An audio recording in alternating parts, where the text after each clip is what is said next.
আসসালামু আলাইকুম এভরিওয়ান, কেমন আছেন আপনারা সবাই? আশা করছি খুব বেশি ভালো এবং সুস্থ আছেন। গরুর মাংস খেতে খেতে মোটামুটি সবারই এখন বোর হয়ে গেছেন। এখন আমার মতো ভর্তা ভাত খাওয়ার ক্রেভিং কার কার হয়েছে বলেন? তাই সেদিন সকালবেলা এত রকমের ভর্তা এবং ডিম ভাজা দিয়ে বউয়া ভাত রান্না করেছিলাম। আমার তো খেতে বেশ মজা লেগেছে এবং আমার হাজব্যান্ডও খুব বেশি মজা করে খেয়েছে। দেন দুপুরে রান্নায় খুব বেশি সিম্পল কিছুই রান্না করছিলাম।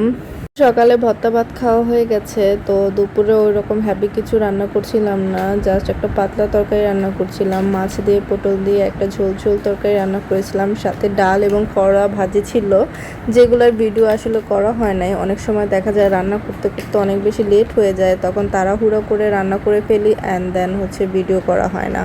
সেদিন মোটামুটি বেশ ভালো গরম ছিল, আর গরম পড়লে তো যত পাতলা তরকারি খাওয়া যায় ততই শরীরের জন্য মনে হয় আরাম আরাম একটা ফিল আসে, আর হ্যাভি খাবার তখন খেতেও ইচ্ছে করে না। যেহেতু সকাল সকাল ভর্তা ভাত একটা হ্যাভি খাবারই বলা যায়, যেহেতু ঝাল মশলা বেশি থাকে।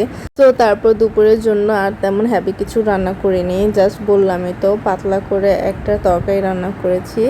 অবশ্যই এই পাতলা তরকারি কিন্তু খুব গরম পড়লে খেতে অনেক আরাম লাগে, আমার হাজব্যান্ডও খুব পছন্দ করে। আর এখানে দেখতেই তো পাচ্ছেন আমি এখানে তেল মশলা খুব ভালোভাবে কষিয়ে নিচ্ছিলাম। আসলে পাতলা তরকারি হোক কিংবা ঘন তরকারি হোক, মশলা কিন্তু খুব ভালোভাবে কষিয়ে নিতে হয়, তাহলে যে কোনো তরকারি অল্প মশলাতেই অনেক বেশি মজা হয়ে যায়।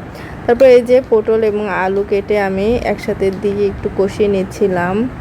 এত বেশি গরম পড়ছে, যেন গরম যখন পড়ে তখন আমরা কোনোভাবেই সহ্য করতে পারি না, এত পরিমাণে বেশি গরম পড়ে। আবার যখন দেখা যায় বৃষ্টি হয় তখন একটানা কয়েকদিন বৃষ্টি হয়।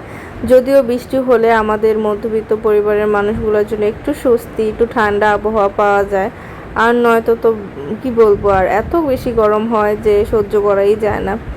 যাই হোক, এখানে দেখতেই পাচ্ছেন আমি খুব ভালোভাবে পটল আলুগুলোকে কষিয়ে নিচ্ছি, এবং মোটামুটি ভালোভাবে কষিয়ে আসার পরে আমি এখানে একটা টমেটো আর কাঁচামরিচ অ্যাড করেছি।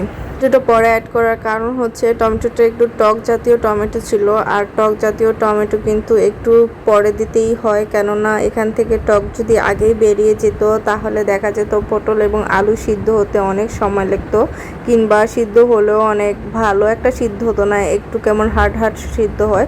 সো ওইটা আবার আমার পছন্দ না এবং আমার ফ্যামিলি মেম্বার্সদেরও পছন্দ না। দ্যাটস ওয়াই আমি টমেটোটা একটু কষে এসে তারপর দিই। তারপর আগে থেকে ভেজে রাখা মাছগুলো দিয়ে দিয়েছি অ্যান্ড দেন ঝোল দিয়ে একটা সুন্দর পাতলা তরকারি রান্না করে ফেলেছি।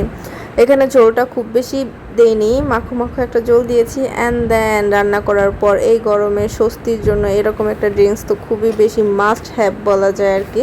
সো আমিও রান্নার মাঝে মাঝে এসে এরকম ড্রিঙ্কস খাচ্ছিলাম আর কি।